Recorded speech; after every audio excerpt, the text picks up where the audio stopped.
Talo fo talo nei TALA mai lau le tio Polynesia.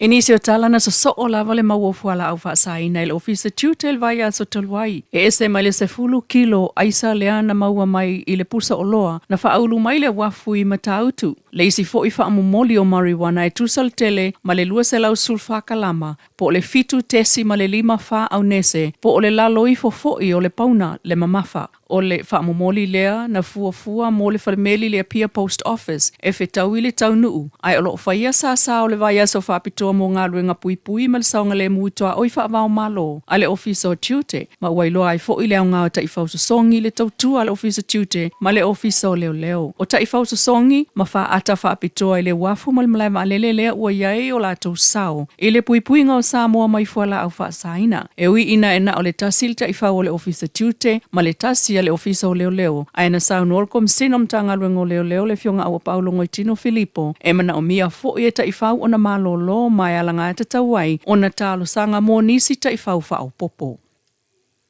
Mai le whaamsinonga na talo sanga i le li o tamilo whai o so sua i le asonafi i le whaamasino e watu se awanoe sa ili e tuaisana loia. O le fionga le whaamsino Justice Roma na iloina lea mata upu. Le lipotia Marieta i la lio le observer o ta amilo leisio i la tau lea na molia e leo mai leo sfainga i tula ele malepea i le masina o novema lu o lua whae au fia i le malu Rudy, Brian Vaifale, seungali i le vau ma tangaloa maunga loto palu. O le fionga unasa Unisa Polo tula i mo tangaloa le i ata wale Sateri Branto tula i mo le malu. Ai o tui sata si pateo tula i mo seungali i peitai.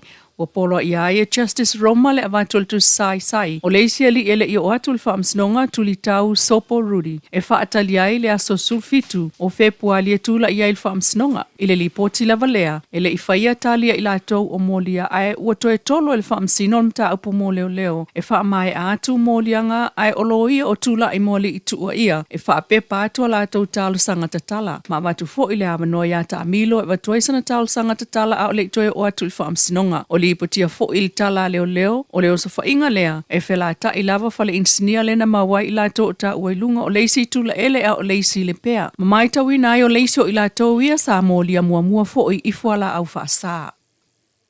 Ewi ua vai mama le sua vai mita le malo. Ma whaatu sali ai le au sia o le vai whaatulanga ina e le WHO World Health Organization e peon whaala loa e le pulenga o le sua vai. Ai o lo taulia lava i tu ai ngō whangu vai ese o whaatau ai whale o loa. Ua lua i māsina talu mai te se malu o lua whale taimila tamai. Lea na whai ai su e ngō vai o whaatau watu whaalawa i tele le tunu. Ma whaamawina mtanga luenga le soifua malolo ina le saunga le muai. O sua vai mai le se fulu ono company o lo o lātou whaatau o le vai i Samoa. E au fiai le Iceland Water, Ocean Blue Water, Samoa Pure Water, Serenity Water, le vai Natural Samoa Water, le B&J Refill, Samoa Water, Samoa Express Refill, Olivia Refill, le vai Water, Clear Water, Paradise Purified, le vai Puna Artesian Male, Waves Pure Water. O mai tawina e ui o le mamama saonga le mu, o le paipa mita ale malo i le tau mafa. Ai o lo whaatupula ia pea le a whai o pisni si vai Samoa. E ese mai le vai tu maoti. Le fo ina mo le mawina le tasi o whaipule mai sala whai. O lo o tau mamafa isa vaenga o lo nei tu malo. A wa lo saonga le mu foi mama. O le tulanga foi le na o sua vai mai vai eli ma vai puna isi no. O moli mau mai foi.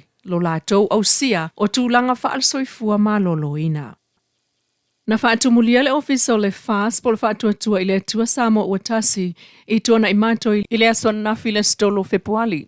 I le lesi talaino ana suita wamo le palo ta tele lua o lua ono.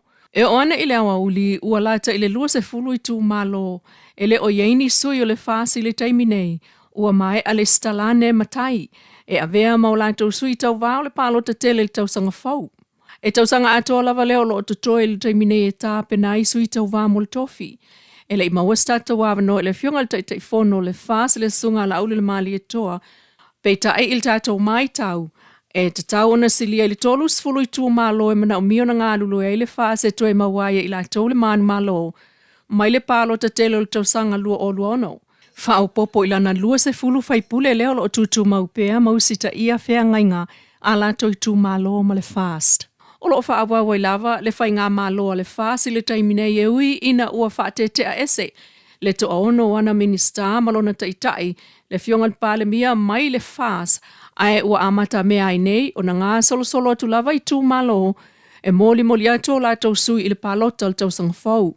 E pei o na le stalai le lata I le lua se furu sui tau wā mai nafo I tū malo le taimi nei. O se taimi o le amawai stato whelo inga ma le fionga le te fono mo swafo I tū malo ai o lātou sui tau wā. Ua amatai le vai asola nei, talo ni tāpunia umawhai te toa ulu fale I le lotoa o le falma I tele I moto tua. Amatatu le se fulu I le po I le ono I le tai au. Vanga na I whai te toa e lua mo le fale whai lele, ma le whai te toa mo ngasi tinga ina, ma whala lava whafua sei. O ta ua le whala I loa al pule ngol mtanga aluenga, o le ayai lava leo whanua e wa ia na whai te toa al falmai. Ai o le mafua anga ina ia tau fia le so ona ulu fale o tangata e le o whai ngā luenga ma ta avale le o mana o mia I le lotoa. Ma le tau fia o le to e sea mai o mea to tino mai tono le mauta ngase ai o le ofisa ma le lotoa. Ma le tau singo le fi le mu ai o le saunga le mu o le o whai ngā luenga I taimi e whaatino ai ngā luenga. O whautua ina fo I le malua se siane I le falmai ina ia ngā lulu e whaatasi ai mo se masina e mata I tū pe Yeisa swinga o le ala asanga I le pūlea ina o le mauta ngase o le tupua tama se mea o le mtotua. Tala nao nei tu la manuia taulmanga o le nei fo iaso.